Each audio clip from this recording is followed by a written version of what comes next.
Giving up in English is the surefire, guaranteed way that you will fail in English, obviously. So what can we do to help you not give up? It's obvious that if you do give up, that's it for you. So there's 3 things I want to talk about in this quick video that's going to help you. These 3 secrets, these habits that can hopefully help you, and I'm sure will help you to not give up, and not only not give up, but start really enjoying your English process or progress much more.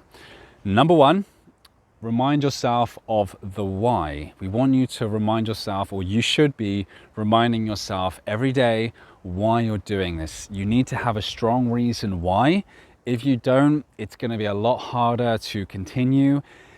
Worst case, it's going to slow you down much more than if you know your why. A good why is simply traveling for your job, for your career, for a boyfriend or girlfriend. Find your why, and that will help you tremendously. Second quick tip or habit is discipline. You can't always rely on motivation alone. You've got to sometimes focus on, or not focus, but use discipline. What does this look like? Well, when you're about to do your study and you're like, oh man, I can't be asked, I don't want to do this. That's the perfect time to go, you know what? I'm gonna do this because I have my why. I already know my why. So now it's just a matter of doing it. Yes, we also need to take breaks. That is very important.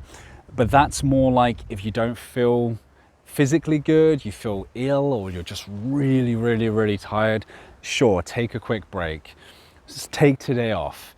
But if it's just like, oh, I can't really be bothered, I'd rather watch TV or Netflix or something, then that means you're suffering with a weak discipline muscle.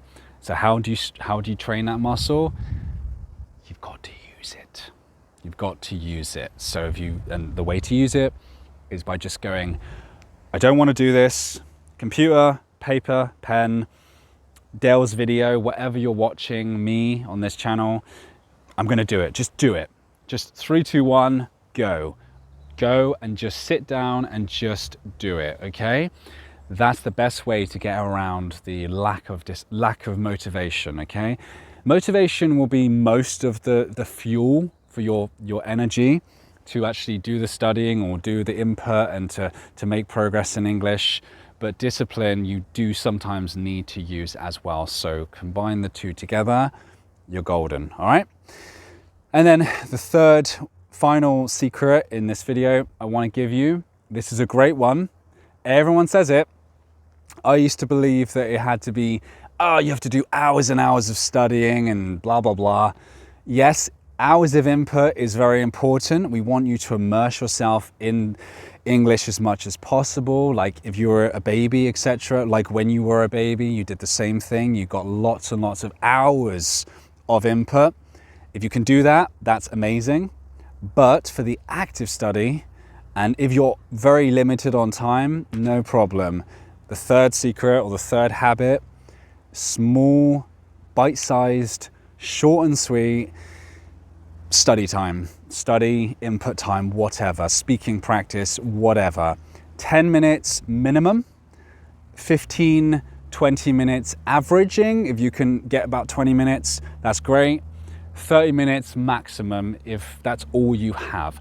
Of course, if you can do more, but around 10, 20, maybe 30 minutes every single day is so much more powerful than if you try to do 5 hours, every single day. That's not going to happen, okay? And you're going to give up much more. So first thing is you're more likely to continue because it's going to feel very enjoyable. You're going to feel satisfied. You're going to be like, yeah, man, that was great. I did a good job. I got through it and blah, blah, blah. You're going to just feel really good about yourself and it's going to feel very satisfying. But secondly, if you add up those 15 minutes, but you do it every single day, and even do multiple times a day because you're so energized and excited by the process because it felt so easy for you to get through 15 minutes, nice and short and small bite-sized amounts of time, Compare that to doing 2 hours. Okay, 2 hours, 3 hours sounds fantastic. Like, I did 3 hours today. Firstly, your brain can't handle 3 hours. You're not going to remember anything. You're not going to acquire much of the English after, say, 45 minutes. So it's basically a waste of time. But secondly, you're going to be so tired after that that the next day you're probably not going to do the same thing again. And the consistency is not happening. You're not going to be consistent with 3 hours a day. Don't try to do these big sessions that you can only do once a month. Try to just do like short, sweet, bite-sized every single day. That's much more powerful. So recap, first one, find your why. Make sure you have a good, strong reason. Keep reminding yourself. Second habit or secret or mindset, whatever you want to call it. Make sure that you combine motivation with discipline. Sometimes you're going to need discipline, I promise you that, okay? And just do it. When you need to do it and you know you need your 20 minutes, just do it.